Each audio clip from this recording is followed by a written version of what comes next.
बोलो, बुरा मत सुनो, बुरा मत देखो। 4 साल की मासूम बच्ची, इसने वो सब देखा है जिसे देखकर किसी की भी रूह कांप जाए। वो सब कुछ सुना है जिसे देखकर किसी का भी खून खौल जाए। और जिसने इसमें ये खौफ भरा है वो खुलेआम घूम रहा है।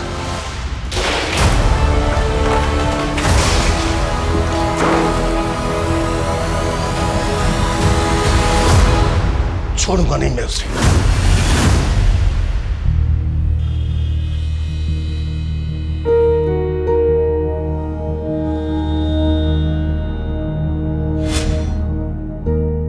अनु, मैंने तुम्हारे एक्स्ट्रा कपड़े और अंडरपैंट्स ना बैग में रख रही हूँ, ठीक है? टॉयलेट आए तो टीचर को बोलने से डरना मत, ठीक है बेटा? बेकार में गीली मत हो जाना। चल।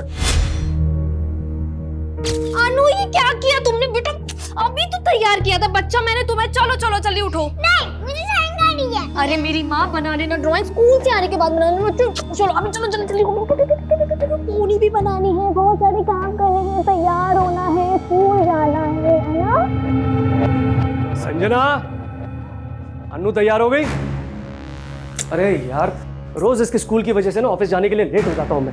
जल्दी तैयार करो इसे। तो मैंने बोला था क्या अनु को इतनी दूर भेजो दादर पढ़ने के लिए? एक तो मेरी बेटी बेचारी 29 किलोमीटर दूर जाती है, ऊपर से उसका नियरेस्ट बस स्टॉप यहाँ से इतना दूर है, 20 किलोमीटर, सांता क्रूज में। तुम्हारी प्रॉब्लम क्या है? रोज सुबह सुबह शुरू हो जाती हो। जो भी कुछ कर रहा हो उसकी पढ़ाई के लिए कर। मैं चाहता हूँ उसे अच्छी एजुकेशन मिले और तुम हो कि। तुम तो ऐसे बात कर रहे हो जैसे तो इसकी हाई स्टडीज चल रही। रोहन, प्री स्कूल तो यहाँ बोरीवली में भी है ना? Stop it Sanjana. अभी ऑफिस जाना हो तो शाम को आऊंगा ना, तब आराम से लड़ लेना मुझसे। रोहन, तुम्हें क्या हो जाता है? मैं तुम्हें तो कुछ भी कहना चाह रही होती ना, पता नहीं क्यों तुम्हारा ईगो बीच में आ जाता है। अरे वाह, मेरी बेटी रेडी हो गई। हाँ, पारी दो।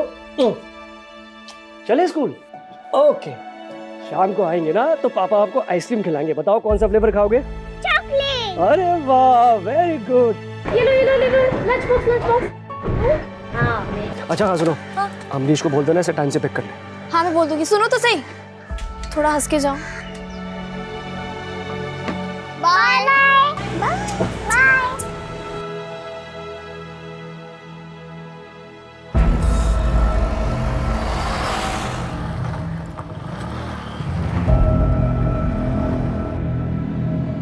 अनु आ गया।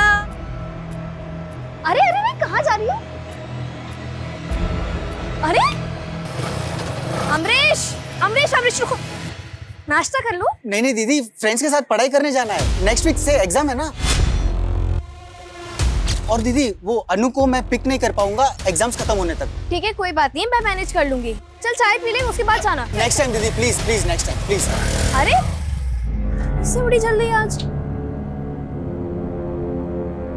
अनु, आते ड्राइंग चेंज तो कर लेती बेटा। टिफिन फिनिश किया? आज फिर से सुसु किया तुमने? स्कूल वाली माँ से अंडरपैंट चेंज किया? एक सेकेंड। हाँ माँ जी, अनु अभी आई है स्कूल से। हाँ मैं बिल्कुल ठीक हूँ। आपके घुटनों का दर्द कैसा है?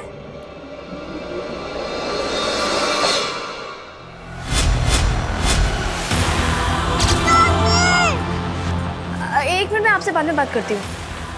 क्या हुआ अनु, क्यों चिल्ला रही हो? मामा। अरे क्या हुआ अनु? क्या हुआ अनु को? अनु की तबीयत बिल्कुल ठीक नहीं है। अमरीश, तू उसे लेकर आया था ना? तुझे कुछ भी नहीं मालूम? मालूम नहीं मतलब? तुम मुझसे कुछ छुपा तो नहीं रहा ना? दीदी, ये आप क्या बोल रहे हो? कुछ समझ नहीं आ रहा है। वैसे हुआ क्या है? नहीं, मैं तुझसे बाद में बात करती हूँ।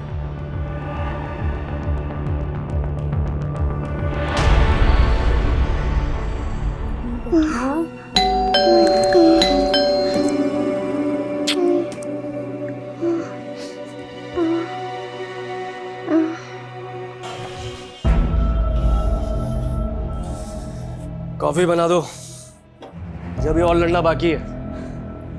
लड़ना है? ये जो कुछ भी हो रहा है ना, तुम्हारी वजह से हो रहा है रोहन।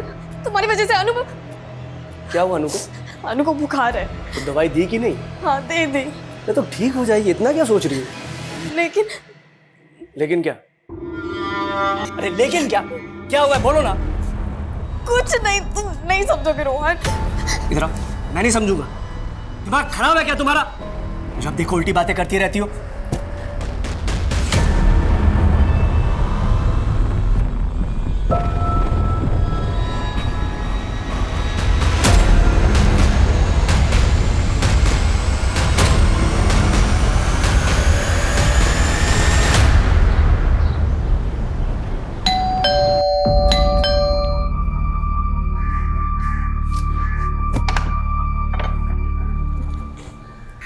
संजना तू क्या बात कर रही है संजना? अनु सिर्फ 4 साल की है। नहीं नहीं नहीं नहीं, नहीं ऐसा नहीं है। 4 साल की लड़की के साथ कोई ऐसे थोड़ी कर सकता है। अच्छा रोना बंद कर। और मुझे ये बता, जब अनु स्कूल से आई थी तो उसने तुझे क्या बताया? उसे कहाँ समझ है रश्मि। स्कूल से आने के बाद बस रोज आ रही थी, अजीब सी बिहेव कर रही थी। उसके बाद से उसको बुखार आ गया। एक बात बोलूं, प्लीज पुलिस के पास जाओ। नहीं, पुलिस नहीं, मेरी बेटी बहुत छोटी है, पुलिस के पास नहीं, मैं पुलिस का मैटर नहीं। यार समझ, अनु सिर्फ छोटी सी बच्ची है, 4 साल की, और उसके साथ ये सब हुआ है। तुझे पुलिस के पास जाना चाहिए। नहीं रश्मि, तूने सब उल्टा समझ लिया है। देख मैं बस तुझसे एक छोटा फेवर मांग रही हूँ। तेरी नजर में अगर कोई डॉक्टर है जो घर आके मेरी बेटी को देख ले, एटलीस्ट इतना बता दे कि ब्लीडिंग की वजह क्या। अच्छा ठीक है, मैं कुछ करती हूँ।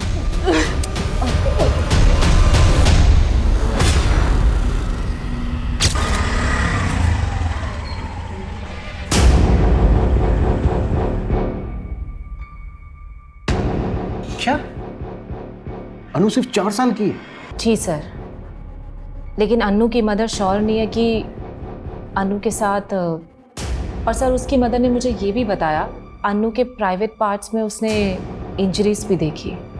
पर सर मुझे लगता है कि अन्नू के साथ ज़रूर कुछ गलत हुआ है, और अन्नू की मदर संजना यहाँ पुलिस स्टेशन आकर केस फाइल नहीं करना चाहती। लेकिन रश्मि जी, आपने यहाँ आकर बहुत अच्छा किया, पर हमें पहले ये कंफर्म करना होगा कि अनु का रेप हुआ है या नहीं।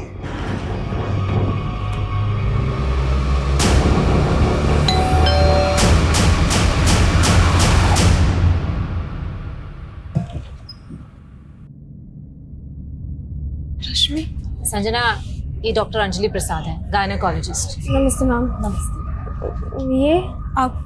जी मैं इनकी असिस्टेंट हूँ। आपकी बेटी कहाँ है? कल रात से उसको 3 बार बुखार आ गया, मैंने दवाई भी दी लेकिन फीवर नहीं उतर रहा डॉक्टर। लेकिन आपके दोस्त ने तो कहा कि अनु को ऑकवर्ड इंजरीज भी आई है। इंजरीज तो हाँ बेटा, हाँ मम्मा इधर ही। हाँ अनु बेटा कैसी हैं आप? हाँ, मैं आपकी मम्मा की फ्रेंड हूँ।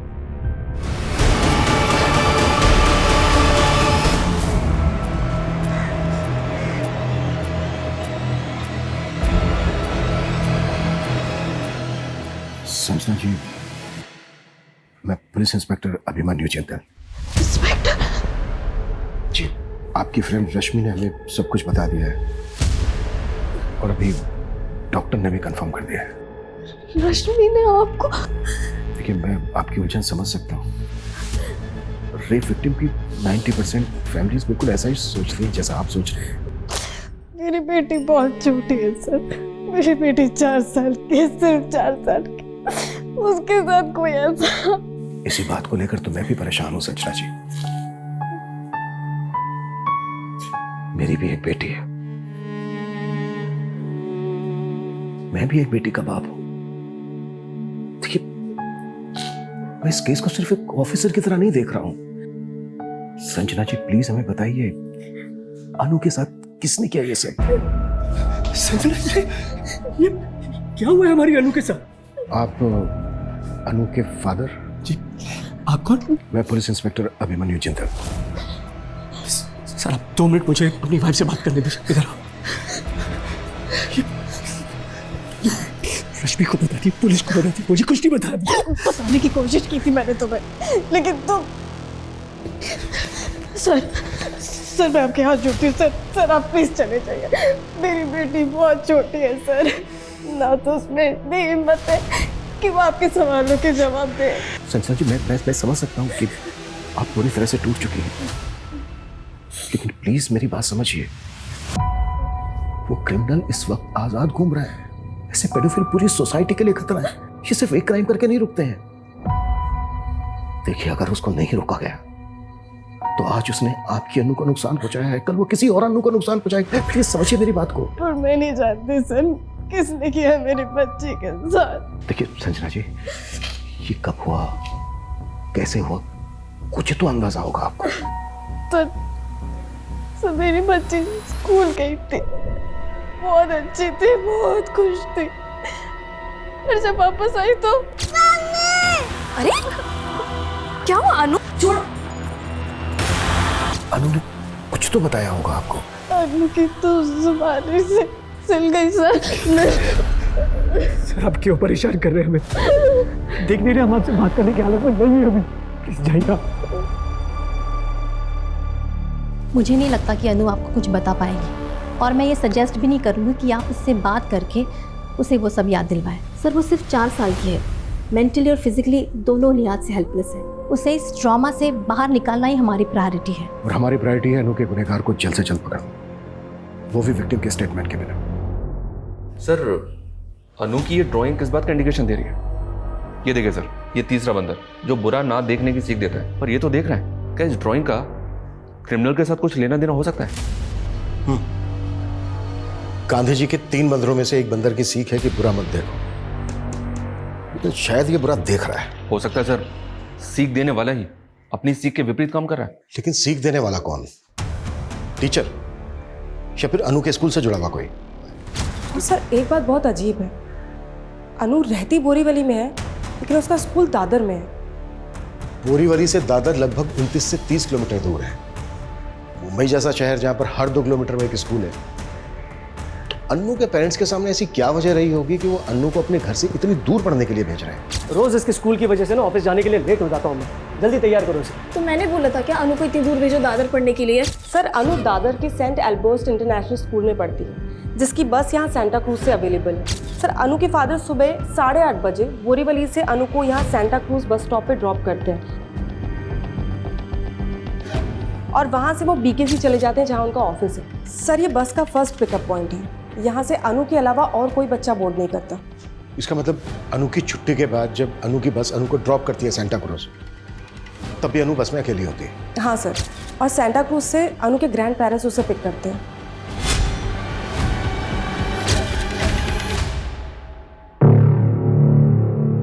सर अनु अपने ग्रैंड पेरेंट्स के यहाँ 1 बजे से 3 बजे तक रहती है। उसके बाद उसका मामा उसे वहाँ से लेकर बोरीवली ड्रॉप कर देता है। अनु का मामा? यस सर, अनु का मामा अमरीश अनु की माँ का कजिन ब्रदर है। सर वो बैंड्रा के कॉलेज में पढ़ता है और वही अनु को बोरीवली ड्रॉप करता है।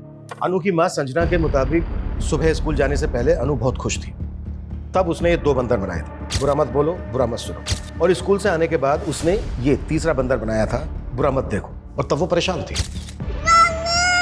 सर वो सुबह 8 बजे अपने फादर के साथ स्कूल के लिए निकली थी और शाम को 5 बजे अपने मामा के साथ घर वापस आई थी। यानी कि 9 घंटे।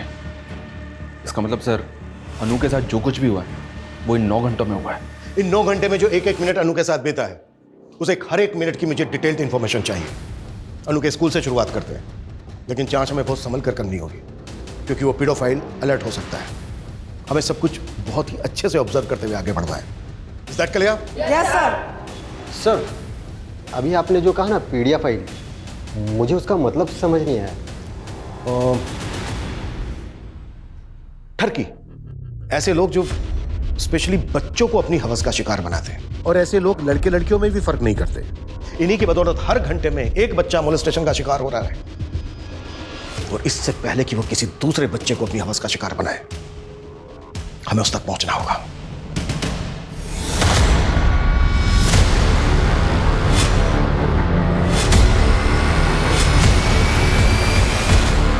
मुझे ना बताने का नतीजा, अनु की जान जोखिम में डाल दी है तुमने, और तुम मुझे ब्लेम करती रहती हो। तुम्हें अभी भी समझ में नहीं आ रहा रोहन कि तुम्हारी क्या गलती है? मेरी गलती? गलती मेरी नहीं, गलती तुम्हारी है। जो सबसे पहले उस रश्मि के पास गई थी तुम देख लेना, इस पुलिस केस की वजह से ना हमें और अनु को बदनामी के सिवा कुछ नहीं मिलने वाला। अरे समाज है ही ऐसा। तुम्हें समाज की पड़ी है, तुम्हें मुझ पे गुस्सा आ रहा है, रश्मि पे गुस्सा आ रहा है, लेकिन उस इंसान पे गुस्सा नहीं आ रहा जिसे मेरी अनु के साथ।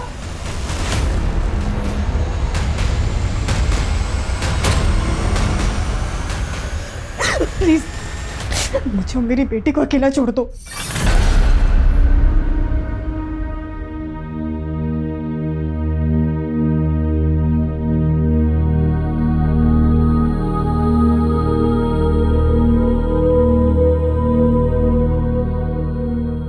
ये अनु के पापा की गाड़ी और ये अनु की स्कूल बस, दोनों में आज रेस होने वाली है।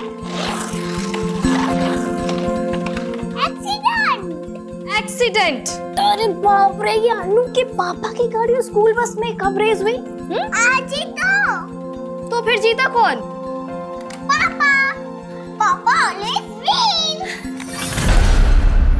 तेरे पापा के आगे हमेशा मैं हार जाती हूँ। तू ही तो है जिसने हमें जोड़ के रखा मेरे बच्चों।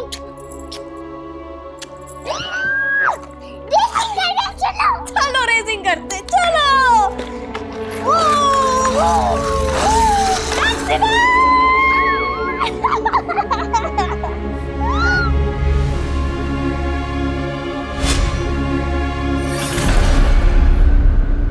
आपके स्कूल में कितने टीचर और कर्मचारी हैं जो मेल हैं? आप सिर्फ इतना पूछना चाहते थे मुझसे? देखिए मनीष जी, आपकी स्कूल की एक बच्चे के साथ रेप हुआ है। रेप? क्या बात कर रहे हैं सर? ऐसा यहाँ हो ही नहीं सकता। हुआ है, तभी आए हम यहाँ पर। आपके साथ कोई गुफ्तगू करने नहीं आए हैं। अब आप ये बताइए कि आपके स्कूल में कितने पुरुष अध्यापक हैं, पुरुष कर्मचारी हैं, आपको मिलाकर? सर मेरे अलावा यहाँ पर 9 और मेल टीचर्स हैं और ड्राइवर्स और पीएन्स को मिलाकर 7 और लोग हैं। इन सबकी प्रोफाइल, फोन नंबर, एड्रेस सब कुछ चाहिए हमें। जी मैं प्रोवाइड करा दूंगा। अनु की क्लास टीचर को बुलाइए।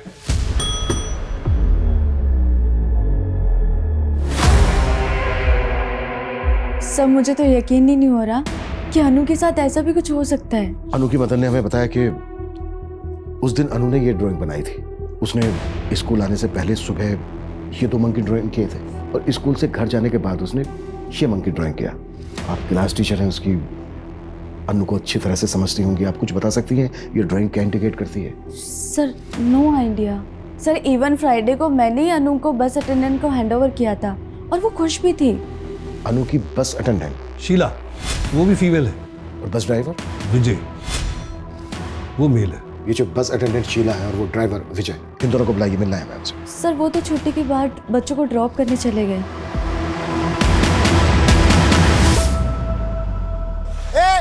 अरे रुको, अरे भाई कहाँ जा रहे थे आप लोग? अनु? अंकल अनु तो आज नहीं आई स्कूल। क्या? चल विजय।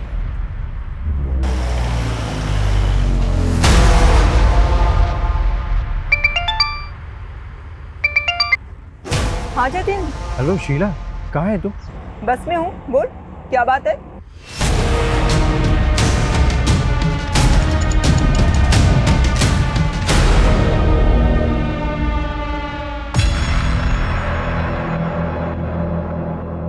अमरीश, तुम मेरे घर के बाहर क्या कर रहे हो? रश्मि दीदी, मैं आप ही से मिलने आया था। वो विक्की ने बताया आप काम से बाहर गई थी। मुझसे मिलने? क्या काम था? संजना दीदी का घर लॉक्ड है, फोन कर रहा हूँ, फोन नहीं उठा रही है। वही पूछना था कहाँ है वो। क्यों अमरीश, तुम्हें पता नहीं है कि अनु हॉस्पिटल में एडमिट है? अनु हॉस्पिटल में? नहीं तो फ्राइडे नाइट से मैं मेरे फ्रेंड के घर पे एग्जाम्स की तैयारी कर रहा हूँ। फ्राइडे नाइट के बाद मैं घर आया ही नहीं था। अनु को हुआ क्या है? अनु सर्व कृपा हॉस्पिटल में एडमिट है। संजना और रोहन भी वहीं पर ही है। तुम एक काम करो, उनसे जाकर मिल लो। ठीक है, मैं अभी जाता हूँ।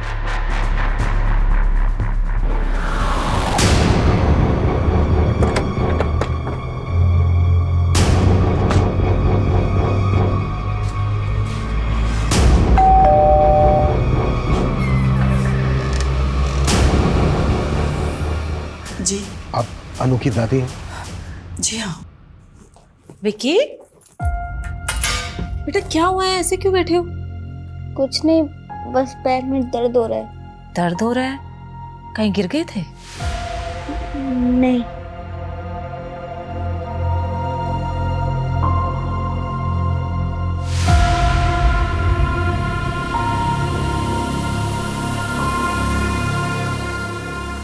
ये क्या कह रहे हैं आप? अरे आप क्या कह रहे हैं? ऐसा कैसे हो सकता है हमारी अन्नू के साथ? आपको पता नहीं था अब तक इस बारे में? मेरा मतलब आपके बेटे और बहू ने कुछ बताया नहीं था?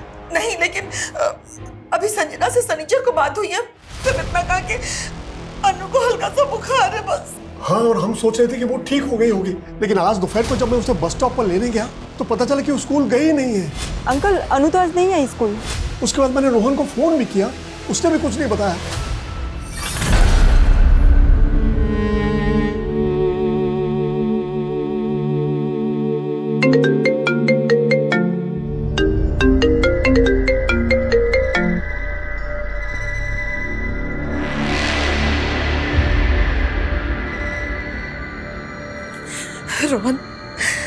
रोहन बेटा, ये मैं अन्नू के बारे में क्या सुन रही हूँ? हम मैंने वो बताया ना कि उसे बुखार है। फिर पुलिस क्यों कह रही है कि? पुलिस? हाँ पुलिस, वो हमसे पूछताछ कर रही है। माँ, आप उनसे कोई बात मत करना, वरना अपना मिर्च मसाला लगा के वो बात का बतंगड़ बना देंगे। हाँ, मैं बस अभी पहुंच रहा हूँ, आप बिल्कुल भी उनसे कोई बात मत करना। अच्छा, जब आपने पिक किया अनु को तो उसकी बस ने कितने बजे ड्रॉप किया था उसको स्टॉप पर? यही कोई 1-1:15 बजे। मैंने ही उसे बस स्टॉप पर पिक किया था।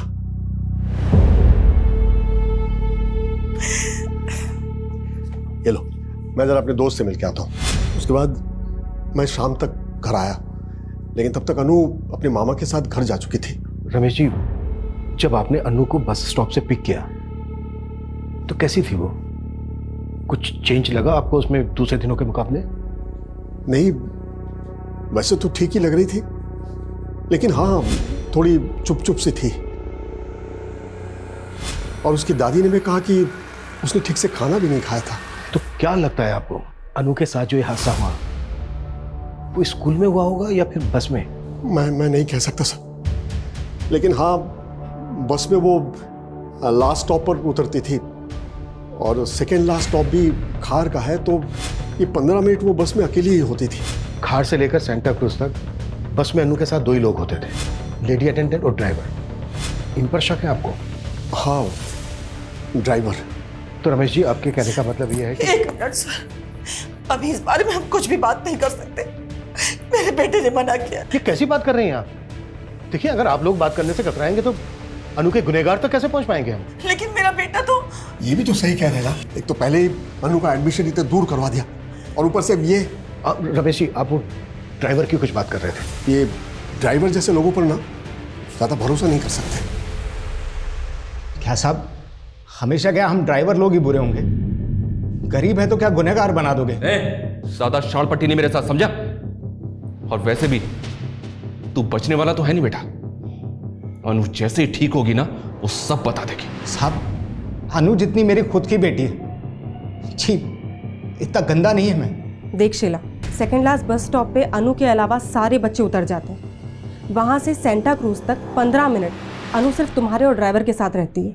हाँ मैम, पर आपको क्या लगता है, अगर वो ड्राइवर बच्चे के साथ कुछ भी करता तो क्या मैं अभी तक चुप रहती? तो तुम्हें क्या लगता है किसने किया होगा उसके साथ ये सब? मुझे कैसे मालूम होगा? मैं बोली ना, फ्राइडे को अनु को मैंने सही सलामत ड्रॉप किया था।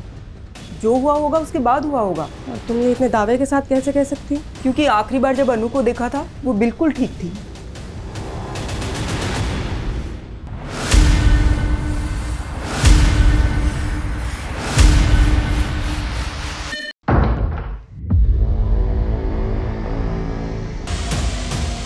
दीदी, ये सब आप उस दिन फोन करके ये बताना चाहती थी कि अनु के साथ... देख अमरीश, अगर तूने कुछ किया है तो बता दे। ये आप क्या बोल रहे हो? आप चाहते हो तो आप मुझे मार लो, मेरी जान ले लो, पर ऐसा मत बोलो प्लीज प्लीज। मैंने कुछ नहीं किया है। तेरे को मैंने इस घर में रुकने की परमिशन दी और तू ये लापरवाही करे। तेरी वजह से 8 बजे अनु आई है आज। जीजा जी, मेरे भी एक्स्ट्रा क्लासेस होते हैं। आपके पेरेंट्स का घर कॉलेज से काफी दूर है, रोज रोज अनु को लाना पॉसिबल नहीं है मेरे लिए, सच में। अगर मैं बोल दूं कि तेरा इस घर में रुकना ही पॉसिबल नहीं है तो क्या कर लेगा? हाँ तो ठीक है, जितने दिन आपके घर पे रहो ना, उतना रेंट ले लीजिए। कितना हुआ? अमरीश, बोला कितना हुआ? अमरीश नहीं, पागल है क्या? रोहन भाई है मेरा। अरे सगा भाई नहीं है तुम्हारा ये, देख रहे हो क्या औकात दिखा रहा है अपनी ये। उस थप्पड़ का बदला लेने का तो नहीं सोचा तूने? दीदी आप फिर से मैंने कुछ नहीं की। अमरीश मेरे घर से निकल जा, अपने रहने का ठिकाना तू कहीं और देख, क्योंकि मैं नहीं चाहती कि मेरी अनु के आसपास कोई भी मर्द रहे। अब आपको समझ में आ गया ना मैंने क्या समझाया है? हाँ बेटा, ये पुलिस के चक्कर में पड़ के अपने ही खानदान की बदनामी होगी। ड्राइवर, प्यून, प्रिंसिपल, इन सब के साथ साथ अनु के स्कूल में जितने भी मेल मेंबर्स हैं सबकी प्रोफाइलिंग करो। और अनु की फैमिली में दादा, मामा और अनु के फादर। अनु के फादर? हाँ, क्यों नहीं। अनु को स्कूल के लिए सुबह उसके फादर ही तो लेकर गए थे। देखो, इस लिस्ट में से हम किसी को बाहर नहीं रख सकते। Okay sir. सर मैं तो कहता हूँ इन सबको उठा लेते हैं और सबकी एक बार अच्छे से पूछताछ करते हैं। नहीं, इस केस को अगर हम रेगुलर केसेस की तरह राउंड अप करेंगे कुछ हाथ नहीं लगेगा हमारे। हमें इन सबके दिमाग से खेलना है। पीडोफाइल्स की मनोदशा पर काम करने वाले साइकोलॉजिस्ट डॉक्टर वेंकट को मैं इस केस में इन्वॉल्व कर रहा हूं। डॉक्टर वेंकट कुछ ऐसे सवालों की लिस्ट तैयार कर रहे हैं जो हम इन सबसे पूछेंगे। उस दिन उन 9 घंटों में अनु जिन सबके साथ थी, तब तक तुम लोग ये पता करो कि उन 9 घंटों में इन लोगों के अलावा कोई और भी कांटेक्ट में आया था क्या अनु के?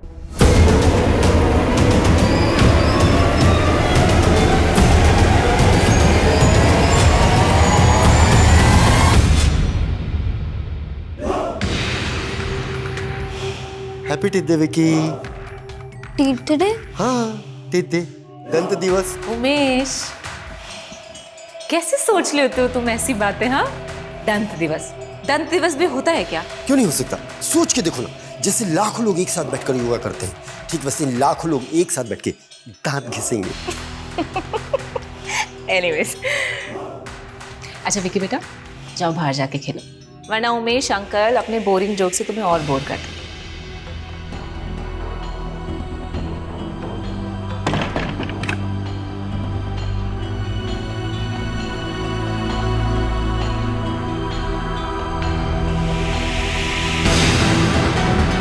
सर, हमारे जितने भी सस्पेक्ट हैं, मैंने इन सब के डिजिटल फुटप्रिंट चेक किए हैं। इन सभी के सोशल मीडिया पे फीमेल फ्रेंड्स हैं। ज़्यादा कुछ नहीं है, सिर्फ वर्चुअल इंटरेक्शन।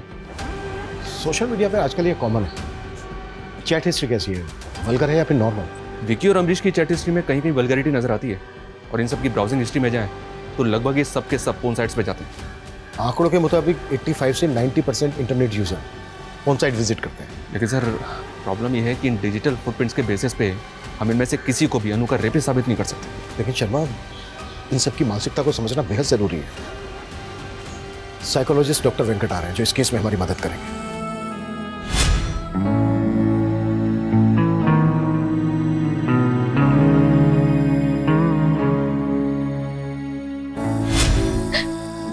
अब हम घर जल्दी जाएंगे बेटा। हाँ, मम्मा आपको लेके जाएगी। ये पेडोफाइल्स कैसे सोचता है, ये हमें उन सवालों के जवाबों से पता चल सकता है जो मैंने तैयार किए हैं। तो ठीक है, इन सवालों की बंदूक बनाकर एक एक करके सब पे तानते हैं। लेकिन सर, ये सवाल किसी इंटेरोगेशन से कम नहीं है, और बिना सबूत के हम उनके साथ क्वेश्चनिंग भी नहीं कर सकते। प्यार से समझा के लाओ सबको, और जो प्यार से ना माने उसे इनडायरेक्ट में थ्रेट दो कि जो भी क्वेश्चनिंग में हमारा सपोर्ट नहीं करेगा वो रडार में हमारे सबसे ऊपर होगा।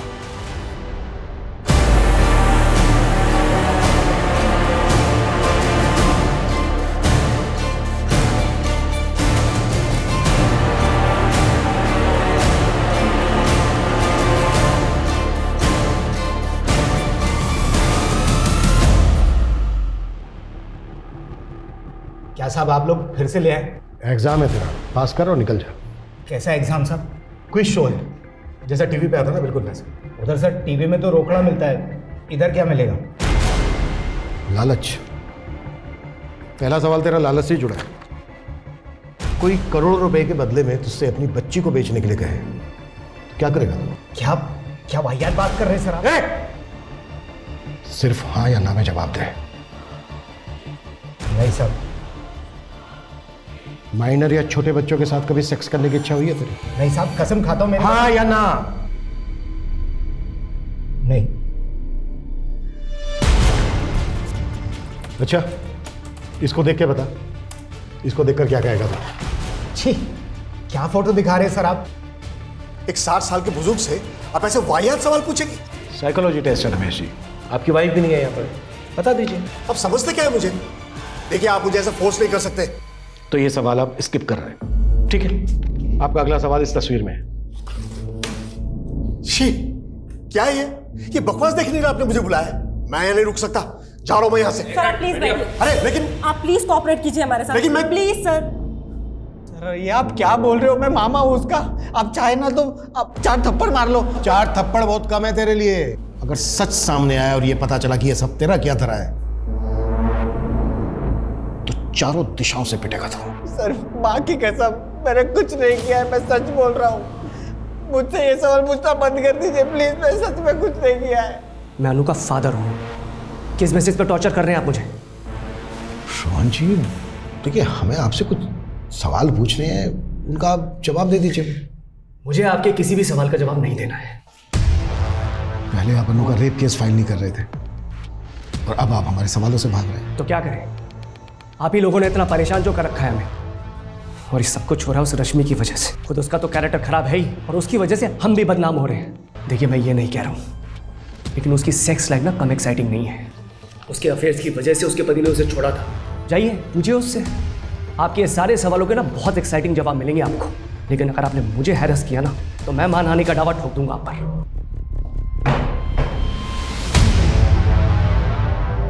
मैंने सबकी क्वेश्चनिंग बहुत क्लोजली मॉनिटर की है। एक बार सबकी साइकोलॉजी एनालाइज करता हूँ। अच्छा डॉक्टर, क्या लगता है आपको, इनमें से किसी का भी मैनरिज्म इस तरफ इशारा करता है कि वो पेडोफिल इन्हीं में से कोई एक है? आप मुझे थोड़ा वक्त दीजिए, मैं अपनी रिपोर्ट आपको सेंड करता हूँ। पर मेरे अकॉर्डिंग आप लोगों ने एक चीज मिस की है। वो क्या डॉक्टर? आपने अनु के साथ जुड़े सारे एडल्ट मेल्स की लिस्टिंग तो की, लेकिन अनु कोएड स्कूल में पढ़ती है। आपने वहां के सीनियर मेल स्टूडेंट्स के बारे में नहीं सोचा। आजकल माइनर लड़के भी अक्सर भटक जाते हैं। It's very common. मैंने लाइफ में इतना टॉर्चर नहीं झेला है। वो कह रहे थे कि मैंने अनु के साथ। संजना को भी ऐसा ही लगता था। क्या तुमने? ये आप क्या बोल रहे हो दीदी? वो पुलिस तो रोहन जीजू को भी उठा के लेके गई। इसका मतलब उन्होंने भी। I don't know. अमरीश, आज के बाद ना तुम मेरे घर पर मत आना। मेरा भी बेटा और मैं नहीं चाहती। अच्छा, आपको पता है वो कैसा है? अगर मैंने अपना मुंह खोल दिया ना। क्या बकवास कर रहे हो? He watches you with your boyfriend. उसने ही बताया था मुझे। बकवास।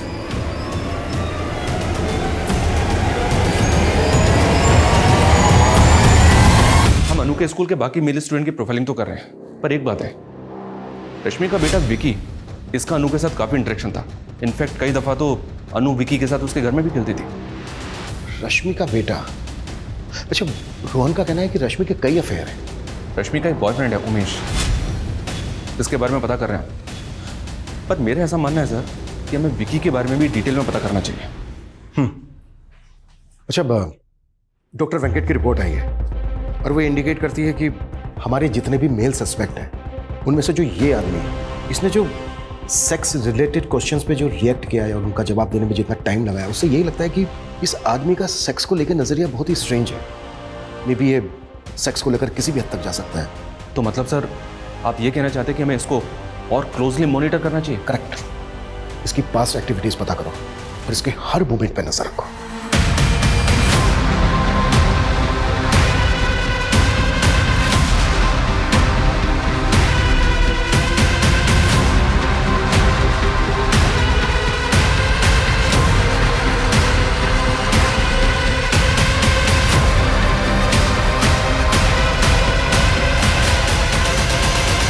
मैं coming sir? Coming. Sir, enquiry में एक शख्स के बारे में पता चला है। ये शख्स जहाँ पे रहता है उसके आसपास 1 साल पहले फैमिली रहती थी, जो अचानक से कहीं और शिफ्ट हो गई क्योंकि उस घर की एक बच्ची शायद मोलेस्टेशन का शिकार हुई थी। उस बच्ची का इस शख्स के घर पे काफी आना जाना था सर। ये है वो शख्स।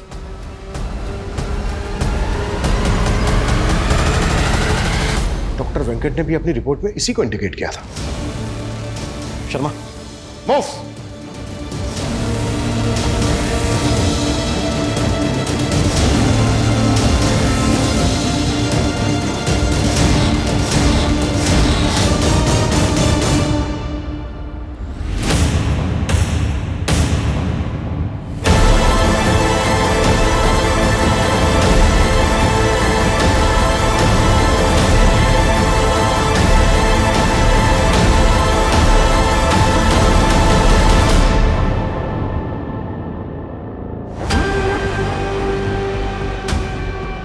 1 साल पहले तुम्हारे पड़ोस की एक बच्ची का भी शोषण किया गया था। उस फैमिली का भी पता कर लिया हमने। पैसा देकर उनका मुंह बंद करवाया था ना तुमने। झूठ है ये सब, ऐसा कुछ भी नहीं हुआ था। सच है ये। तेरे किराने वाले दोस्त ने हमें सब कुछ सच सच बता दिया है। जिस दिन अनु का रेप हुआ था तू उस दिन उससे मिलने गया ही नहीं था। तूने उससे कहा था हमसे झूठ बोलने के लिए। नहीं, वो झूठ बोल रहा है। यही सच है। तेरी बीवी ने हमें सब कुछ सच सच बता दिया है कि अनु का रेप तू नहीं किया है। टूट चुकी है वो।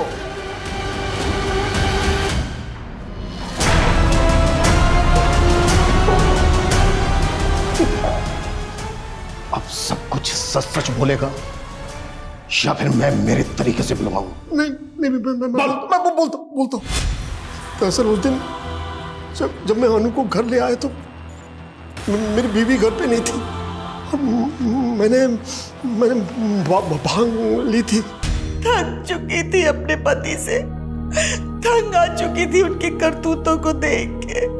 अपने बेटे बहू से क्या कहती मैं कि उसके सगे दादा ने उस मासूम बच्ची के साथ ये घिनौना काम करते हुए।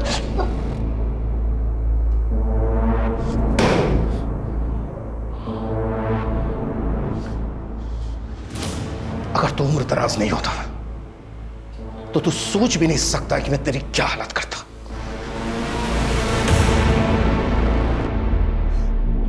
I'm sorry संजना, मुझे ना तुम्हारी बात मान लेनी चाहिए थी। अनु को पढ़ाई करने के लिए इतनी दूर नहीं भेजना चाहिए था। मेरा अभी तुम्हारी इंटेंशन में नहीं थी, पर मुझे हमेशा डर लगा रहता था कि मेरी बच्ची घर से दूर कैसे होगी। जब माँ बाबा के घर पहुंच जाती थी मैं बेफिक्र हो जाती थी, लेकिन कभी हमने सबने भी नहीं सोचा था कि मेरा बाप और मेरी बेटी के साथ। पापा, आप रो क्यों रहे हो?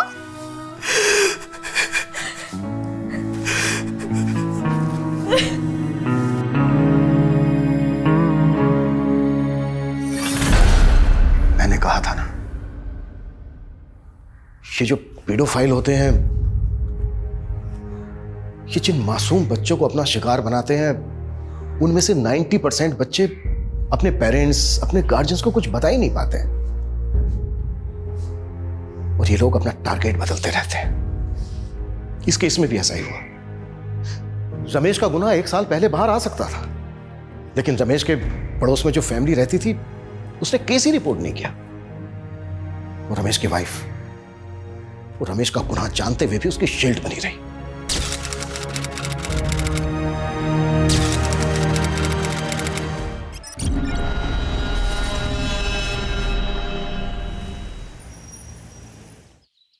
संध्या।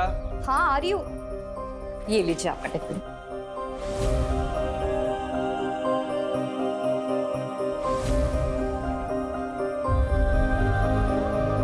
संध्या, इस घर में अकेली रह लोगी? ये शहर, ये जगह तुम्हारे लिए बिल्कुल नहीं। शादी के पूरे 3 साल बाद मुझे अपना कहने को घर और संसार मिला है। आप यहाँ अकेले थे, वहाँ मायके में मैं अकेली थी। अब जाके हमारा अपना घर संसार शुरू हो रहा है। आप देखिएगा, मैं इस घर को ना बड़ी अच्छे से सजाऊंगी। फिलहाल तो ये घर किराए का है, लेकिन बहुत जल्दी अपना घर होगा। जैसा भी होगा, है तो अपना ही घर ना। अच्छा सुनो, ऑफिस के लिए लेट हो, चलता हूँ। अच्छा, अपना ख्याल रखना। आप भी। Bye bye.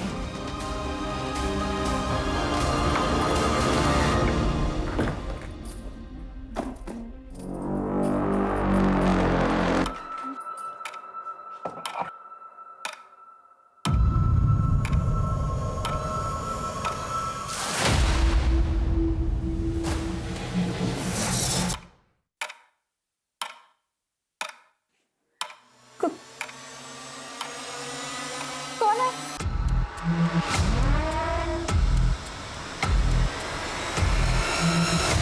कौन है?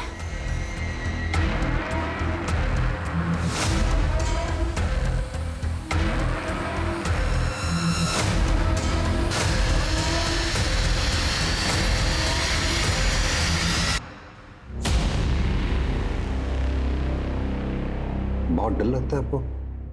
नहीं, तो प्रॉब्लम क्या है? डिप्रेशन। मर जाने को दिल करता। लाइफ की ये टेंशन मुझे बर्दाश्त नहीं हो रही है। आपके अंदर काफी कुछ दबा हुआ है जो आपको बाहर लाना होगा। मैं आपकी मदद करूंगा, जज भी नहीं करूंगा आपको। अरे बाबा, झगड़ा नहीं करूंगा। अच्छा तुम बैठो। अब बताओ क्या प्रॉब्लम है? दोपहर में मैं जब घर ठीक कर रही थी तो मुझे ऐसा लगा कि यहाँ कोई है। इस घर में आने जाने के दो रास्ते हैं, एक बाहर की तरफ खुलता है और एक गार्डन की तरफ। और जैसा तुमने बताया कि दोनों दरवाजे बंद थे, इस शहर में नहीं, इस घर में भी तुम अकेली, सिर्फ तुम्हारा वहम होगा। एक काम करते हैं, मैं चेयर अप करने के लिए एक पार्टी करते हैं।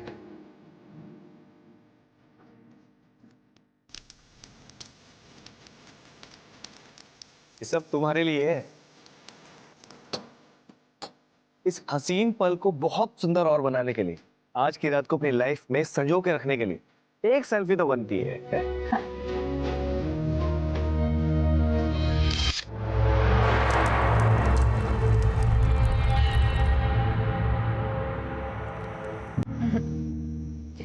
आप जानते हैं ना, मैं शराब नहीं पीती। प्लीज मेरे लिए, सिर्फ आपके लिए।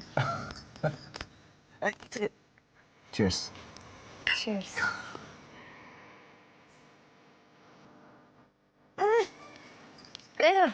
अब क्या हुआ? कड़वी लग रही है। कोशिश करो अच्छी लगे। अरे ऑटम सब, तुम तो मुझसे भी तेज निकली। एक और।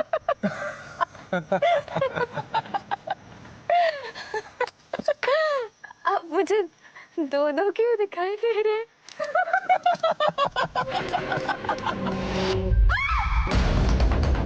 संध्या, क्या हुआ? सब ठीक तो है ना?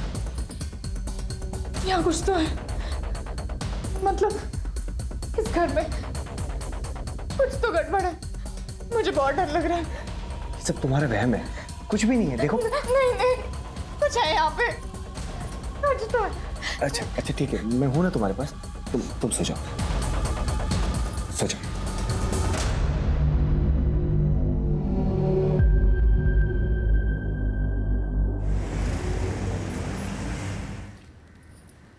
माँ, मुझे बहुत डर लग रहा है। पता नहीं ऐसा क्यों लगता है कि कोई संकट आने वाला है। कभी कभी किसी घर में वास्तु दोष होता है, किसी पंडित को बुलवाकर वास्तु शांति की पूजा पाठ करवा लो, सब ठीक हो जाएगा। पर इनका ऐसी बातों पर विश्वास ही नहीं है। अरे पति लोगों की बातों को इतनी गंभीरता से नहीं लेते, बस उनकी हाँ में हाँ मिलाती रहो और करो वही जो तुम करना चाहती हो। कभी रूठ कर, कभी प्यार से पति को अपने जैसा बनाओ, सुखी रहोगी। और सुनो, तुम्हारे चाचा जी भी तो वहीं रहते हैं ना, मैं उनको ना फोन कर देती हूँ, वो किसी ना किसी पंडित को जानते होंगे। ठीक है माँ, रखती हूँ। मुझे ऐसा लगता है इस घर में वास्तु दोष है। हम पंडित जी को बुलाकर वास्तु दोष हटाने के लिए पूजा पाठ करते हैं ना, फिर सब ठीक हो जाएगा।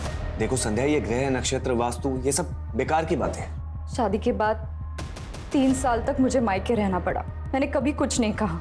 यहाँ आने के बाद भी मैंने आपसे कुछ नहीं मांगा। पहली बार मैं आपसे कुछ मांग रही हूँ, मना मत कीजिए। इस घर के वास्तु दोष को हटाने के लिए पूजा पाठ करते हैं ना, प्लीज मान जाइए।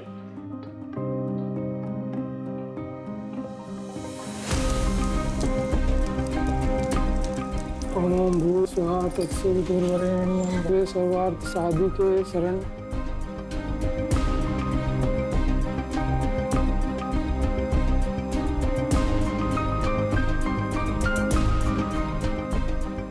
वास्तु दोष पूजा संपन्न हुई, अब कोई चिंता की बात नहीं है। बस इस जल को घर के अंदर बाहर सभी जगह छिड़क दीजिए, सारे वास्तु दोष दूर हो जाएंगे। जी पंडित जी। अच्छा यजमान, आज्ञा दीजिए। जी।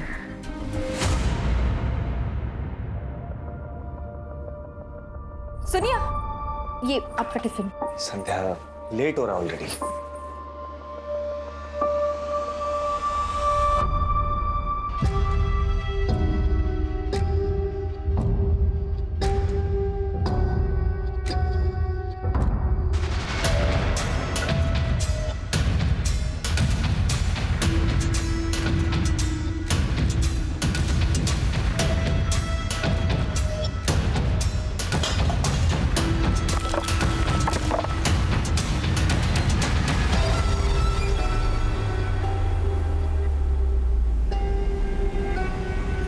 एक धक्के से कैसे टूट गया ये? हेलो, मैं संध्या बोल रही हूँ। यहाँ कोई मिस्त्री है क्या? हाँ, वो तंदूर ठीक कराना था।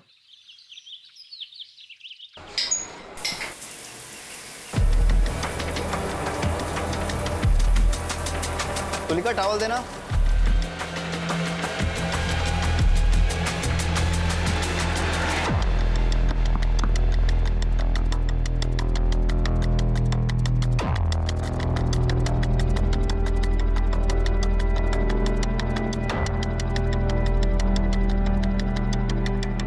तुलिका, जब तक मैं घर वापस नहीं आता दरवाजा बिल्कुल मत खोलना।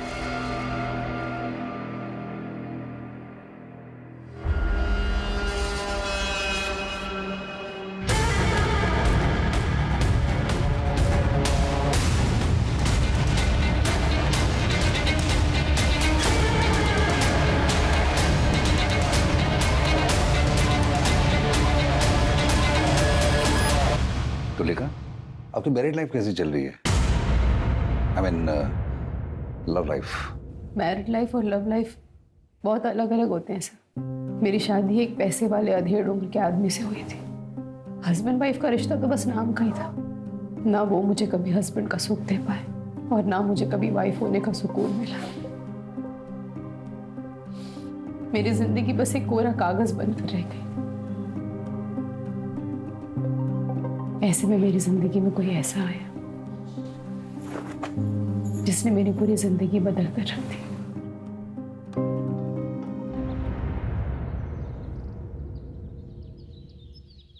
ऐसे क्या देख रहे हो?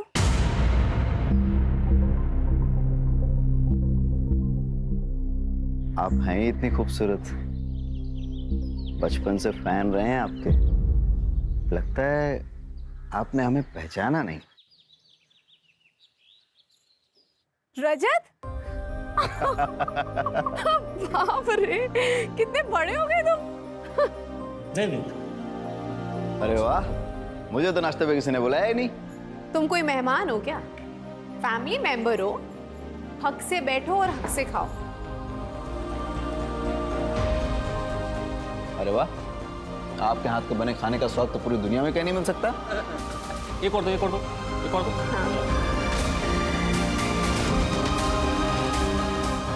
मुझे प्यार की जरूरत थी। मैं प्यार को एक्सपीरियंस करना चाहती हूँ, पर पता नहीं था मुझे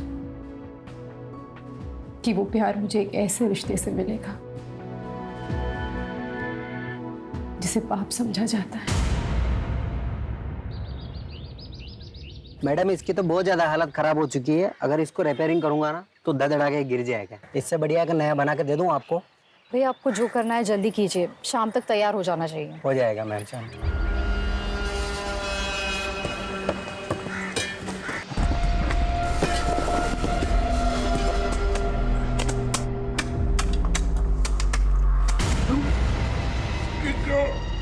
मैडम को बुला ले। ये देखिए मैडम।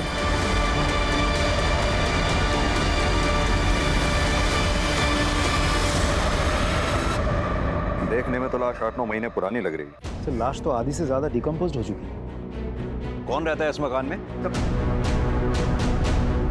मेरा नाम है श्याम श्रीवास्तव। ये आप ही का मकान है? नहीं सर, हम तो किराए पे रहते हैं सर। इसके मालिक तो बगड़िया जी है। मैंने उन्हें फोन किया, वो आती होंगे। कब से रह रहे हैं किराए पे यहाँ? सर 7 महीने हो गए। मेरी वाइफ तंदूर का काम करवा रही थी सर, दाई करवाई तो नीचे लाश निकली। इस तंदूर का इस्तेमाल करते थे आप लोग? हाँ सर, अभी कुछ दिन पहले किया था सर। वो ये फोटो भी खींची थी सर। बगड़िया जी आ गए। आप लोग जरा वहाँ इंतजार कीजिए। जी आइए बगड़ जी। आपको पता है आपके घर में बने तंदूर के नीचे लाश मिली है हमें? पता नहीं सर, मैंने तो ये घर सोलंकी से 8 महीने पहले खरीदा और भाड़े पे चढ़ाया। सारा लेन देन नरेश एजेंट और प्रॉपर्टी साइट के जरिए हुआ। नरेश ही तो संभालता है यहाँ सब। सोलंकी साहब अपने घर को बेचकर अपने बेटे के पास अफ्रीका शिफ्ट होना चाहते थे, तो मैंने उनके घर को बेचने की ऐड ऑनलाइन साइट पर चढ़ा दी। साथ में कुछ फोटोज़ भी डाल दिए सर। वो मेरा ऑफिस का जो लड़का है वो फ़ोटोज़ काफ़ी अच्छी लेता है, तो घर की पिक्चर्स काफ़ी अच्छी आई तो ग्राहक भी तुरंत मिल गया। कब की बात है ये? सर कुछ 8-9 महीने पहले की बात होगी। तब भी इस घर में तंदूर था? सर पता नहीं, शायद हो भी सकता है। वैसे सर इस दौरान हमने कंस्ट्रक्शन तो कुछ नहीं किया इस घर में। अच्छा ये बताओ, इन दोनों से पहले इस घर में कौन कौन रह के गया? सर मैं सारी डिटेल्स निकाल कर आपको बताता हूँ। लेके आओ। चलता हूँ सर। राजीव सर, इससे पहले इस मकान में जितने भी लोग रह के गए सबकी डिटेल्स पता करो। Right sir. इस कपल की बैकग्राउंड चेक करो। सर।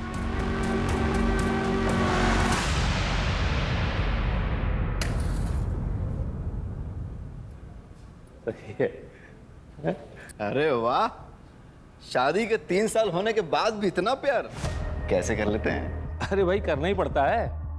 पत्नी से प्यार नहीं करेंगे तो घर गृहस्थी का पंचनामा बनवाना है क्या? और इनसे प्यार करने के अलावा हमारे पास कोई और रास्ता है क्या? अरे अरे भाई जरा संभल के, आपको पता है ना आप हमारी मासी के बारे में बात कर रहे हैं। चांद निकल आया। हाँ चलो चांद निकल आया। आओ।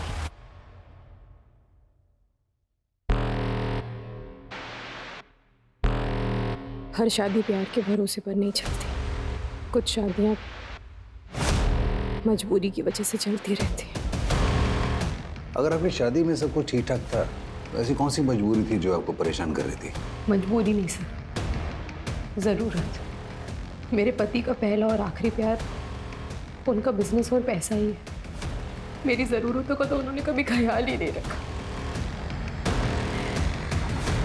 अपनी इच्छाओं को दबाने के लिए रोज रात को ठंडे पानी से नहाना पड़ता था सर। और ऐसे ही एक रात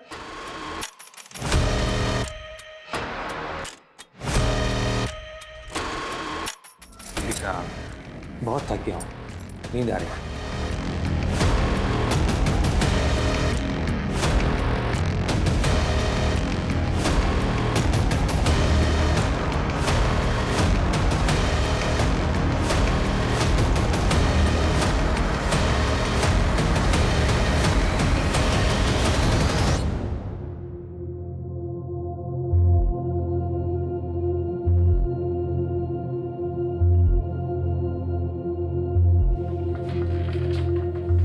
सुनिए,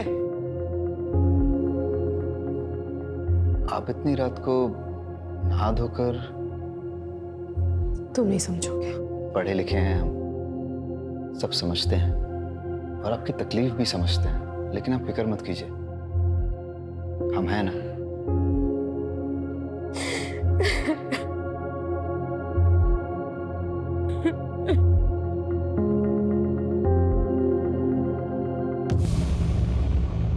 सर, पोस्टमार्टम और फॉरेंसिक रिपोर्ट आ गई है। आपका शक सही था, लास्ट लड़की की ही है।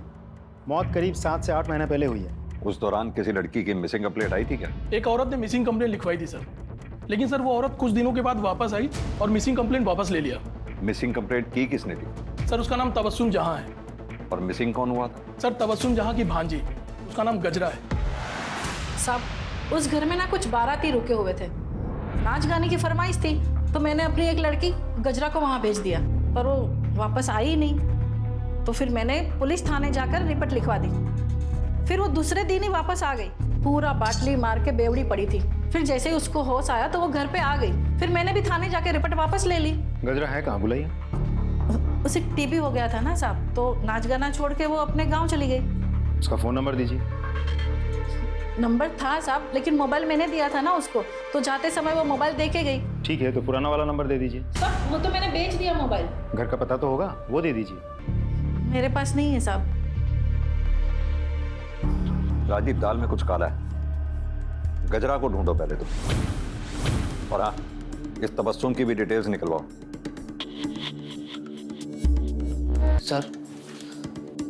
सर वो लाश वाले घर में जो लोग भी रहते थे उन सभी की इंफॉर्मेशन निकाली है सर मैंने। सर सबसे पहले उस घर में किराएदार के तौर पर ये रजत जी और उसकी विधवा बहन तन्वी आई थी सर। उसके बाद ये घर हमने बगाड़िया जी को भेज दिया सर। और सर कुछ समय के लिए हमने पवन कौल साहब को भी ये घर किराए पे दिया था। सर उसके बाद हाँ, ये जोशी जी के बेटे की शादी थी सर, तो उसके काफ़ी सारे दोस्त आए थे यहाँ पर। रजत और उसकी बहन की डिटेल्स? सर एक्चुअली वो डायरेक्ट पार्टी थी सोलंकी जी की, तो उन्हीं के पास सारी डिटेल्स होगी। लेकिन हाँ सर, मैंने हाँ रजत जी का फ़ोन नंबर निकाल लिया सर उनके पड़ोसियों से। सर मेरे बेटे के 2-3 दोस्त रुके थे उस घर में। एक तो अमेरिका में उसके साथ ही काम करता, और दूसरा जर्मनी में है और तीसरा शायद मुंबई में कहीं काम करता है। क्या आपको मालूम है उस दौरान आपके बेटे के दोस्तों ने रात में रेड लाइट एरिया से किसी नाचने वाली को घर बुलाया? उन्होंने तो नहीं बताया था, लेकिन हमें पता चला था सर कि वो लड़की की जो मौसी है ना, उसने जब पुलिस कंप्लेंट की तब बहुत डांटा था मैंने उसे। बाद में उन लोगों ने माफ़ी भी मांग ली थी और लड़की भी मिल गई थी। केस रफा दफा हो गया था और हमने भी बात को दबा दिया था। उन सभी बच्चों की डिटेल्स इन्हें लिखवा दीजिए। जी। अजय, क्या लगता है सर, ये केस हम सॉल्व कैसे करेंगे? लाश की शिनाख्त भी तो नहीं हो पा रही है। वही तो राजदीप, केस उलझता ही जा रहा है। ना तो हमारे हाथ में कोई ठोस सबूत है, ना ही कोई ठोस सुराग। एक काम करो, ये पवन कौल को पूछताछ के लिए बुलाओ। इनफैक्ट पवन कौल ही क्यों, इस घर से जुड़े सभी लोगों से अच्छे से पूछताछ करो। आई एम श्योर कच्चा ही सही पर एक धागा हमारे हाथ जरूर लगेगा। फिर लाश की शिनाख्त भी होगी और कातिल भी पकड़ा जाएगा।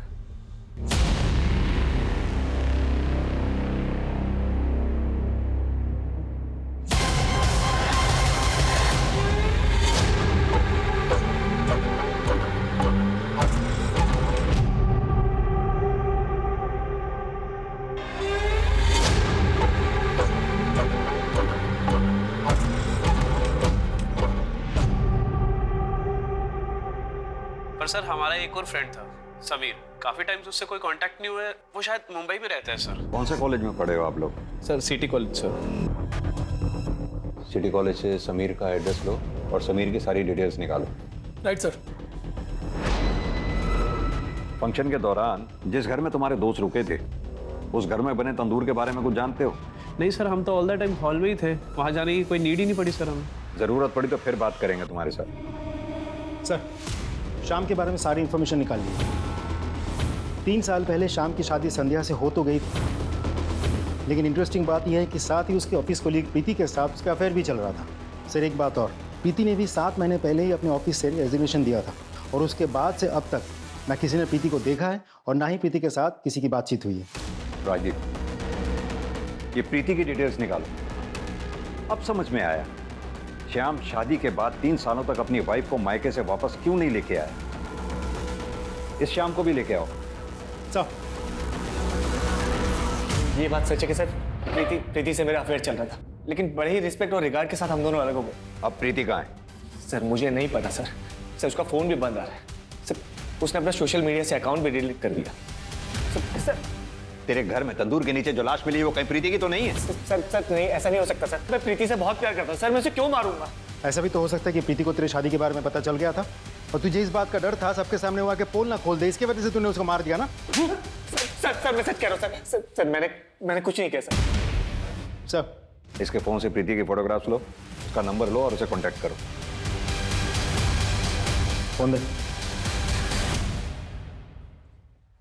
सर नंबर तो डज नॉट एग्जिस्ट बता रहा है। प्रीति का फोन बंद होने से पहले कहां पे एक्टिव था, उसकी लास्ट लोकेशन पता करो, उसके कॉल डिटेल रिकॉर्ड्स भी निकालो, प्रीति के ऑफिस के रिकॉर्ड से उसका परमानेंट एड्रेस भी पता करो। सर फोन कॉल आया है, बुलाओ उन्हें। जी सर।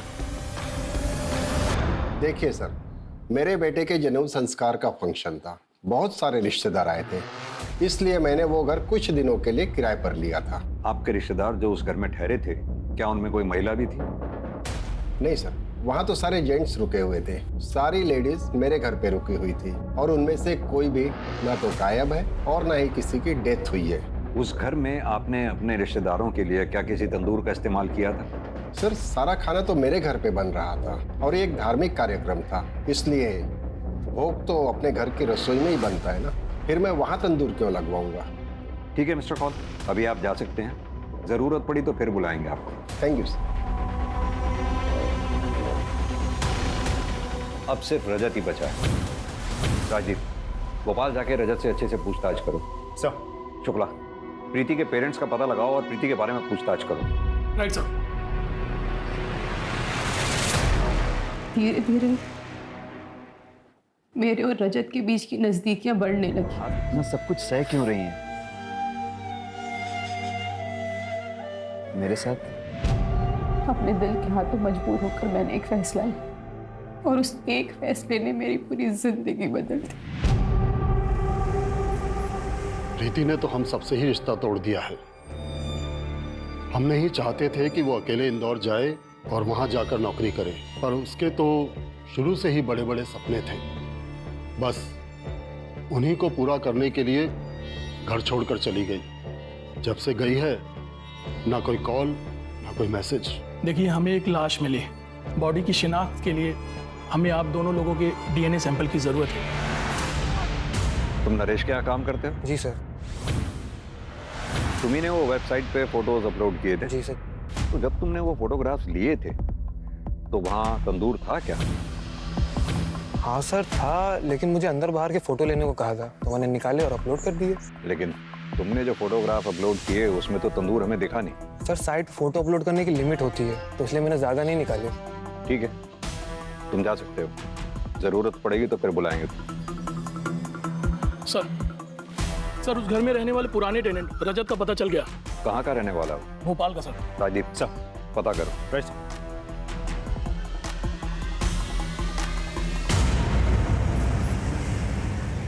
हाँ सर, हम वहीं पे रहते थे अपनी बहन के साथ। आपका नाम? तन्वी। और वहाँ का तंदूर भी कभी कभी इस्तेमाल करते थे। लेकिन आप ये सब क्यों पूछ रहे हैं? क्योंकि आपके पुराने घर के तंदूर के नीचे से हम ये लाश मिली है। क्या सर? लेकिन हम जब रहते थे तब ये तंदूर का शेप ऐसा नहीं था। क्या ये वही तंदूर नहीं है? Are you sure? 100% सर।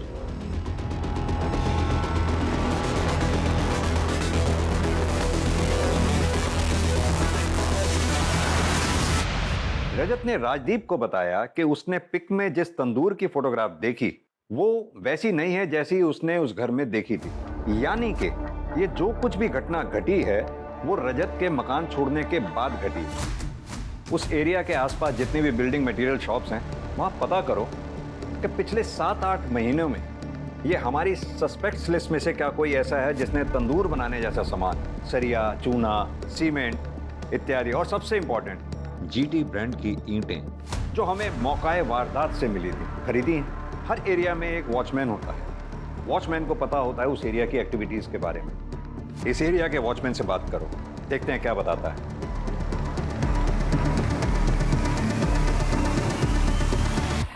अरे भाई साहब, बोलिए। मैं इस एरिया में एक घर लेने की सोच रहा हूँ, तो थोड़ी सी जानकारी चाहिए। सर जानकारी बिना दक्षिणा के दूंगा तो जानकारी का अपमान हो जाएगा। बात तो आप सही कह रहे हैं। तो ऐसा करते हैं,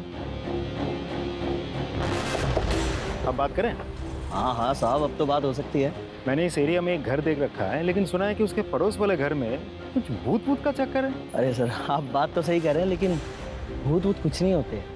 लेकिन हाँ, उस घर में ना खेल बहुत होते थे। वो एजेंट नरेश है ना, उसी के हाथ में था भाड़े से ये घर। जब कोई भाड़े वाला रहने को नहीं आता है तो नरेश क्या करता है कि कुछ लड़कियों को लेके उधर आता है।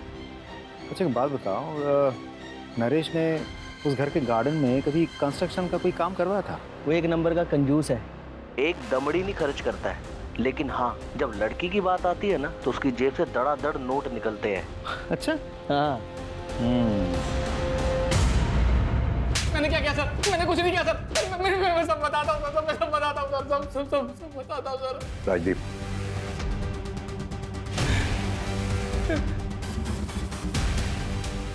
बता। सर मैं मानता हूँ कि मैं रंगीन मिजाज का इंसान हूँ, अय्याशबाज हूँ।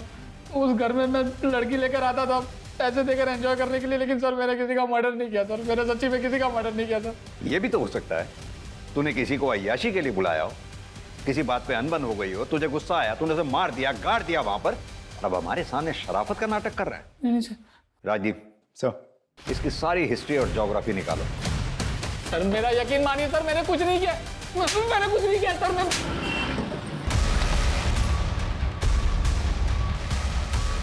सर यही है जीटी ईंटों का सप्लायर। हाँ सर, क्या चाहिए आपको? पिछले 8-9 महीनों में आपकी दुकान से किस किस ने कंस्ट्रक्शन मटेरियल खरीदा है, जैसे कि इस तरह की ईंटें?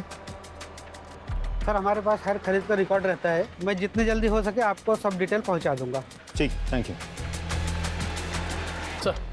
सर फॉरेंसिक रिपोर्ट आ गई है सर। सर डेड बॉडी की उंगलियों में कुछ बाल फंसे हुए थे सर, लेकिन उन बालों का डीएनए डेड बॉडी के साथ मैच नहीं कर रहा सर। वो बाल जरूर उस कातिल के होंगे। एक काम करो, नाखून से मिले बालों का डीएनए हमारे केस से जुड़े सारे सस्पेक्ट्स के डीएनए से मैच करके देखो, जरूर उस कातिल के होंगे। और वो रेड लाइट एरिया वाले खबरी के बारे में कुछ पता चला? सर वो अभी मुंबई गया हुआ, आज शाम को वापस आएगा सर। ठीक है सर। बताओ अब्दुल, क्या खबर है? गजरा वापस तो नहीं आई थी, पर पता नहीं तबस्सुम सबसे कहती फिर रही थी गजरा वापस आ गई। सुनने में ये भी आया है तबस्सुम ने गजरा का सच छुपाने के लिए काफी मोटी रकम ली है। हाँ साहब, ये बात सच है कि जोशी ने मुझे बहुत सारे पैसे दिए गजरा का केस वापस लेने के लिए। ये भी झूठ बुलवाया कि उसे टीबी हुआ है और वो वापस अपने गांव लौट गई है। ये सब उन लड़कों की वजह से हुआ है। खानदान के नाम पर कालिक पुत जाती, इसलिए हमने तबस्सुम को लाखों देकर उसका मुंह बंद करवाया। हुआ क्या था? वो बैचलर्स पार्टी के अगले दिन जब मेरा बेटा और उसके दोस्त जागे, उन्होंने देखा कि ना तो वहां पे गजरा थी और ना ही समीर था। समीर गजरा को लेकर भाग गया था सर। दोनों मेरे बेटे और उसके दोस्तों के वॉलेट और सारे वैल्यूएबल्स लेकर भाग गए थे सर। पुलिस कंप्लेंट क्यों नहीं लिख पाई थी तुम? अगर पुलिस कंप्लेंट हो जाती तो मेरे बेटे का रिश्ता नहीं टूट जाता और ग्रीन कार्ड बनने ही वाला था उसका। हमारी तो सारी मेहनत बेकार हो जाती सर। क्या चाहते हैं आप मिस्टर जोशी? आपकी कहानी पे विश्वास करें? यह भी तो हो सकता है ना कि गजरा को आपके बेटे और उसके दोस्तों ने मिलकर मार दिया और फिर वहां गाड़ दिया हो और अपने पैसे के बल पर तबस्सुम का मुंह बंद करवा दिया। और फिर आपने कहा बच्चे विदेश चले गए, क्योंकि आप अच्छी तरह से जानते हम अपने तरीके से उन्हें इंटेरोगेट करना चाहे तो उन्हें इंडिया बुलाना मुश्किल है। क्या खूब कहानी बनाई है आपने। राजदीप सर, इनसे अपने तरीके से पूछताछ करो और इनके बेटे और उसके दोस्तों को इंडिया बुलाने की व्यवस्था करो। अब मैं इन सेशंस के लिए नहीं आ पाऊंगी। क्यों? वो मेरा पति, वो मेरी जान का दुश्मन बना हुआ है। मुझे तो लगता है जैसे वो मुझे जान से ही मार डालेगा। इसलिए आप कुछ दिन में घर से ही नहीं निकलूंगी। तो आप पुलिस की हेल्प लीजिए ना। पुलिस के पास जाऊंगी तो दुनिया भर को सब कुछ पता चल जाएगा। सब मेरा मजाक उड़ाने लगेंगे और ये सब मैं बर्दाश्त नहीं कर पाऊंगी। एक काम कीजिए, आप ये रखिए, इसमें मेरा नंबर है। अगर आपको मेरी कोई जरूरत लगे तब जरूर कॉल कीजिए। Thank you.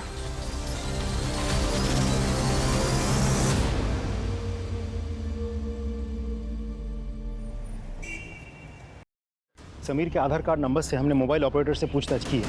एक नंबर मिल गया है जो समीर के आधार कार्ड पर रजिस्टर्ड था, लेकिन वो नंबर लखनऊ का है। हम लखनऊ पुलिस से कोऑर्डिनेट कर रहे हैं, बहुत जल्द वो हमारी गिरफ्त में होगा। Good work Rajdeep. Thank you sir. Sir Preeti के पेरेंट्स की डीएनए रिपोर्ट आ गई है सर। प्रीति के पेरेंट्स का डीएनए लाश के डीएनए से मैच नहीं हो रहा है। इसका मतलब ये लाश प्रीति की नहीं है। सर इसका मतलब तो ये भी होता है कि शाम कल्प्रिट है ही नहीं।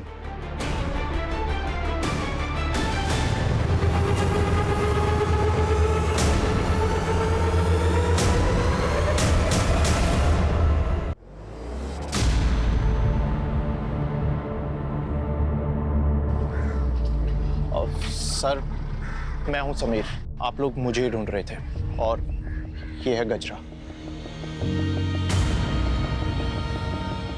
गजरा, उस रात तुम्हारे साथ क्या हुआ था?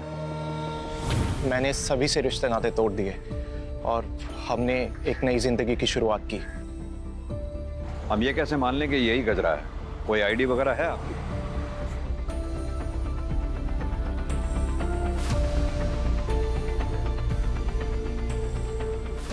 पता है समीर, रोजाना हम अपराधियों से, घटिया लोगों से, जुर्म करने वालों से मिलते हैं, लेकिन तुम जैसे लोगों की वजह से ही इंसानियत जिंदा है। Proud of you.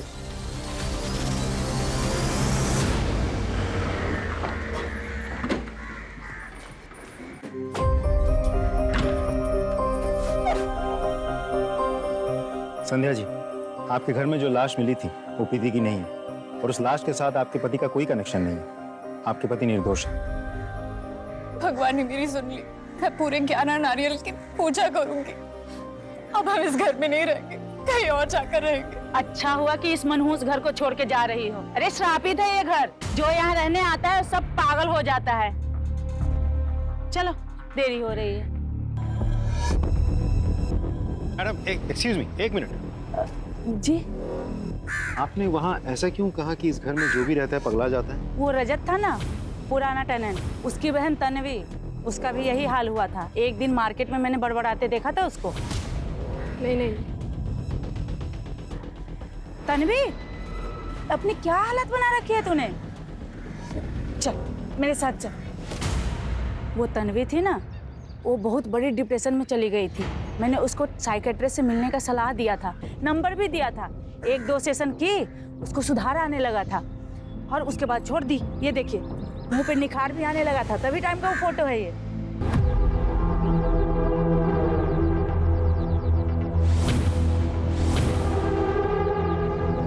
सर, मैं भोपाल में जिस तन्वी से मिला था और यहाँ जो तन्वी रहती है, दोनों में बहुत फर्क है सर। मैं आपको पिक दिखाता हूँ। ये देखिए सर, ये है असली तन्वी।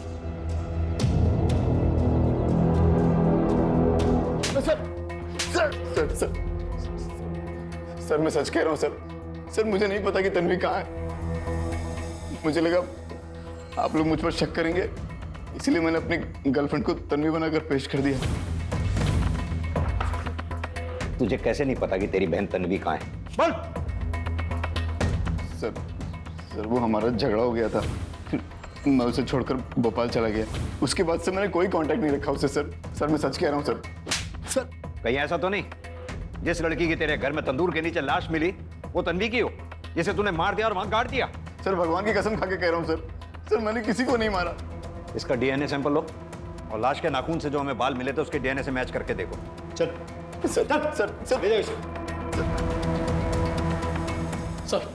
सर साइकेट्रिस्ट विनीता है जो तन्वी का इलाज कर रहे थे। सर तन्वी का असली नाम तुलिका है और वो रजत की बहन नहीं, मौसी थी।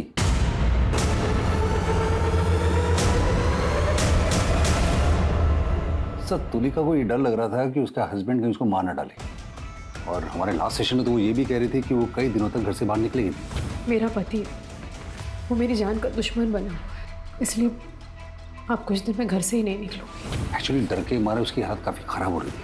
ठीक है डॉक्टर साहब, आप जा सकते हैं। Thank you.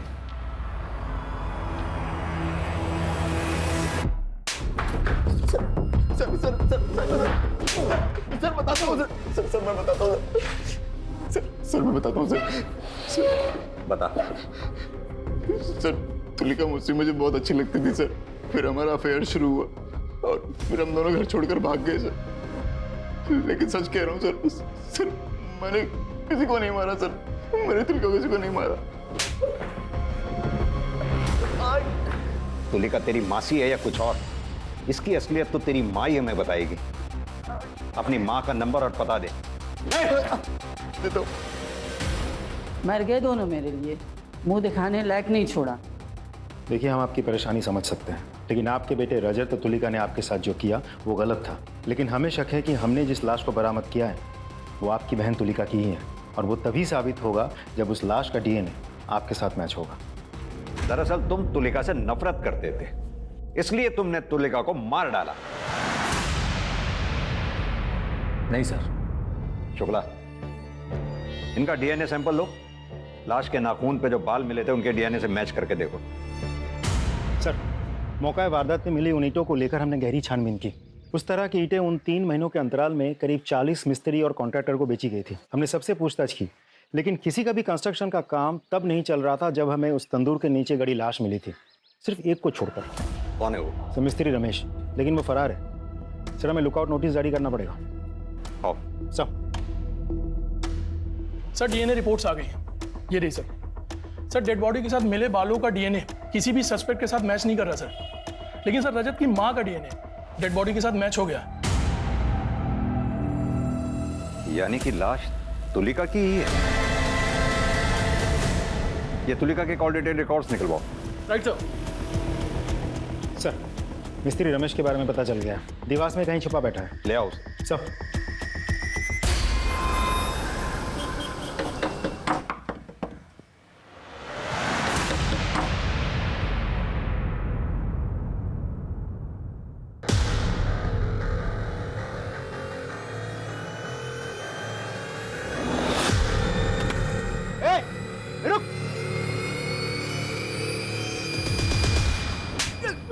किसको नहीं मारा साहब?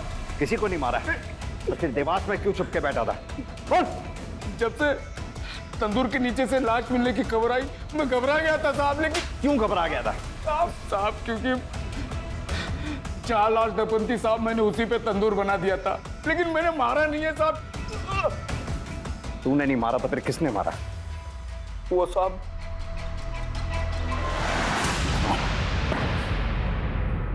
मैंने कोई मर्डर नहीं किया है। 3 बातें तुम्हारे खिलाफ इशारा कर रही।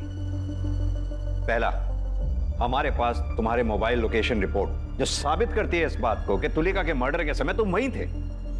दूसरा, मिस्त्री रमेश का बयान जिसे तुमने तुलिका की लाश गाड़ के ऊपर तंदूर बनाने को कहा। तीसरी बात, तुलिका के नाखूनों से मिले बाल का डीएनए तुम्हारे डीएनए से मैच हो गया।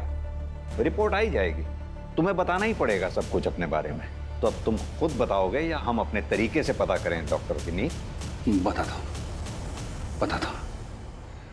तुलिका ने मुझे कॉल किया था, मैं उसके घर गया था। ये सब मेरे साथ क्या हो गया?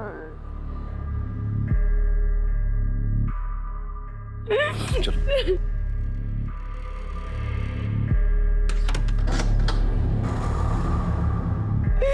सबने मुझे धोखा दिया, सब मुझे चुप कर चले। मैं बिल्कुल अकेली हो गई। तुम ऐसा क्यों कह रही हो कि तुम अकेली रह गई? मैं हूं ना तुम्हारे साथ। तुम्हारा ख्याल रखूंगा, तुम्हारा ध्यान रखूंगा, तुम्हारे साथ रहूंगा। तुम चिंता मत करो। कि कैसी बातें कर रहे हैं आप? डॉक्टर है मेरे। तुलिका, मैं तुम्हारा डॉक्टर हूं, तुम्हारे सारे राज जानता हूं। और उसके बाद मैंने फिर से एक नया तंदूर बनवा दिया। एक मरीज का अपने डॉक्टर के ऊपर भगवान से भी ज्यादा भरोसा होता है। तुमने मरीज का भरोसा ही नहीं तोड़ा, उस बेचारी तुलिका की इज्जत भी लूटने की कोशिश की, और यही नहीं, उसे जान से भी मारा। पूरी कोशिश करूंगा कि कम से कम तुम्हें फांसी की सजा जरूर मिले।